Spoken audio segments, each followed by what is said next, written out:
What's up, everybody? August Dragoon here. Welcome to my Extreme Rules 2021 prediction video, and let's not waste any time. Let's get straight into the predictions, but before we do, if you enjoy the video, be sure to hit that thumbs up button, subscribe to the channel, and turn on the bell icon to get notified when I upload next. The Usos will defend their Smackdown tag team titles against the Street Profits. Once again, these two teams fought for the titles on the Madison Square Garden edition of Smackdown. I mean, what a Smackdown that was. Absolutely amazing. But at the end of the match, right when it looked like the Street Profits were probably going to pick up the titles, we're going to win the titles again, Roman Reigns got involved, put a guillotine in on Montez Ford, and then all hell broke loose. I mean, that's when the Demon Finn Balor, we'll get into that later during that matchup. But yeah, this is going to be a great match, however you look at it. I mean, yes, it's a rematch for the tag titles again, but these two teams are two of the best in WWE today, and honestly, I think they could tear the house down in this tag match. But I think the Usos are going to retain the tag team titles and keep the bloodline on top. That is, if Roman can retain the Universal Championship. Liv Morgan will be taking on Carmella at Extreme Rules, and we saw on this past Friday during that tag team match where Liv Morgan teamed up with Toni Storm to take on Carmella and Zelina Vega. We saw Carmella complain about her nose, basically saying it was broken, got out of the ring, and the match ended in a count-out. Definitely was not a fan of that ending, especially since they didn't have a women's match on SmackDown for like 2 weeks prior to that. So, yeah, Liv Morgan basically tired of Carmella's bullcrap, demanded a match at Extreme Rules. She got it, but beforehand, she has to take on Zelina Vega on SmackDown this Friday. I think this could very well be a good match at Extreme Rules if they give them the time, but I'm going to go with Liv Morgan. I think Liv Morgan's going to beat Carmella at Extreme Rules. Charlotte will be defending the Raw Women's Championship against Alexa Bliss at the Extreme Rules pay-per-view, and I've actually really liked this rivalry. I mean, Charlie Doll segment wasn't exactly the greatest, but their past segment, the Alexa's Playground this past Monday on Raw, they both nailed it out of the park. I had no complaints about that segment. That segment delivered everything I wanted, and honestly, I'm kind of excited for this matchup because this is a matchup that normally does not happen that often. We do not see Alexa and Charlotte go one-on-one often. I mean, they've gone one-on-one once or twice in the past in their careers, and honestly, I think that's what's going to make this matchup very good. We don't see it that often, and I think I'm going to go with Alexa. I think Alexa deserves the Raw Women's Championship. I mean, it's been a long time since she's held a singles women's title. I mean, she was the Women's Tag Team champions a year ago with Nikki Cross. I mean, honestly, I think I'm going to go with Alexa. But you know, WWE, they might take the title off of Charlotte and then give it back to her like a month or a week later. You don't know with WWE. But I think Alexa deserves a title run. I think it's been a while, and I'm ready for it. Damian Priest will defend the United States Championship in a triple threat against the charismatic Enigma and the man who he defeated at SummerSlam to become the United States Champion, Sheamus. And honestly, I know that this is going to be a great match because, I mean, Damian Priest, Sheamus, if it was one-on-one, they were going to put on a great match just like they did at SummerSlam. But put in the charismatic Enigma, add in Jeff Hardy, and this match just got even better.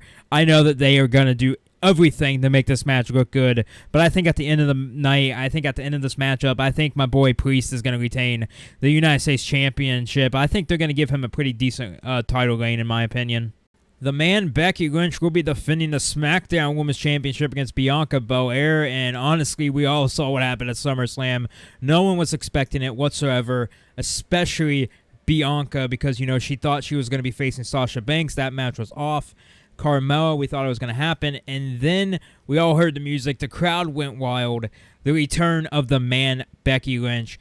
Bianca Belair did not expect it whatsoever. She was just as surprised as everybody in the arena, everybody watching at home. She was surprised. She didn't know she was going to be facing Becky for the SmackDown Women's title, and that right there is what led her to lose the title after 26 seconds. You know, she was not prepared whatsoever, and that pissed a lot of people off. Like, I mean, a lot of people off.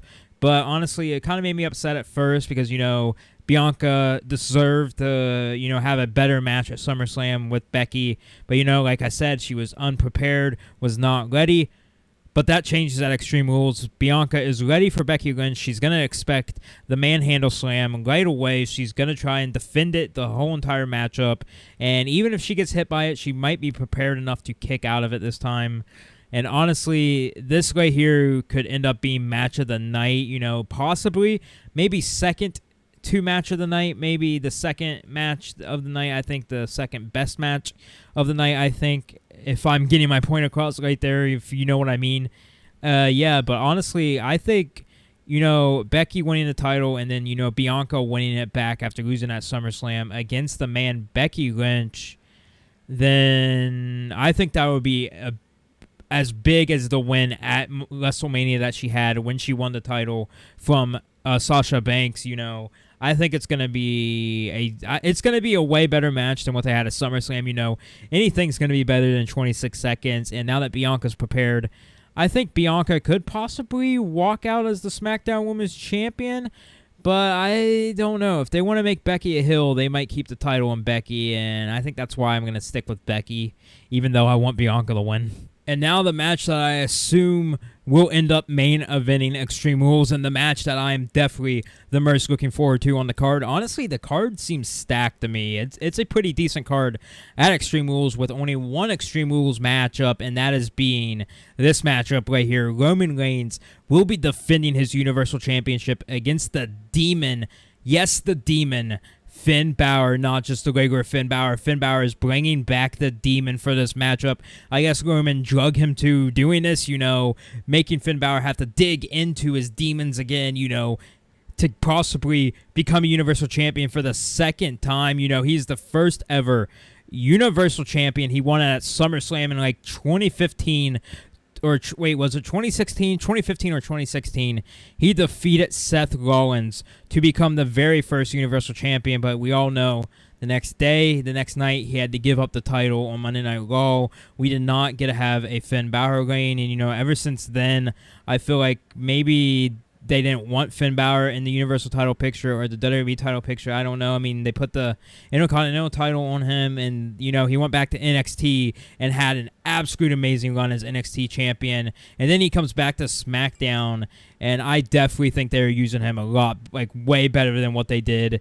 I mean, especially if, he's getting 2 Universal title shots in the span of a month. I mean, honestly, I'm very interested to see what's going to happen in this matchup. I mean, like I said, Extreme Rules, weapons are legal. It's honestly, this right here is probably going to be match of the night. I mean, these two are going to absolutely kill it at Extreme Rules. Finn Balor is going to do everything in his power to possibly win the Universal title again. Roman's going to do everything in his power to retain that title. And honestly, Roman right now is feuding with 4 different people. I mean, he's feuding with Finn Balor, Brock Lesnar, Big E, Bobby Lashley. I mean, on Monday, we saw him have a 6-man tag with the Bloodline and the New Day, and then a triple threat against Big E and Bobby Lashley that same night. He came in, smashed everybody, and walked out, went back to SmackDown with 2 wins on Monday Night Raw, and proved that he is the top dog in the WWE. And I'm not sure exactly. This matchup is very unpredictable because, if it was just Finn Balor in the matchup, I think it would be kind of predictable to assume that Roman was going to win, especially with him fighting Brock at Crown Jewel in Saudi Arabia in October. But honestly, with the Demon Finn Balor, it's so unpredictable. But honestly, I'm going to go with the Demon Finn Balor because, possibly they can make him win the title. Then Roman can take on Brock. Maybe number 1 contendership, possibly, to take on Finn Balor for the Universal title, or it could be a triple threat in Saudi Arabia. Finn Balor defending the Universal Championship against Brock Lesnar and Roman Reigns. Not sure exactly what route they're going to go, but all I can say is that this is going to be probably the best match of the night and possibly a match of the year candidate, and I cannot wait for the Demon Finn Balor to take on Roman Reigns for the Universal Championship in an Extreme Rules matchup this Sunday. I'm picking the Demon Finn Balor to win his 2nd Universal Championship and get the run that he deserves as Universal Champion. Well, that's it for the predictions for Extreme Rules 2021. Do you agree with any of them? If you do, comment down below. If you don't agree with any of them, comment your predictions down below for the pay-per-view. And yeah, enjoy watching Extreme Rules this Sunday.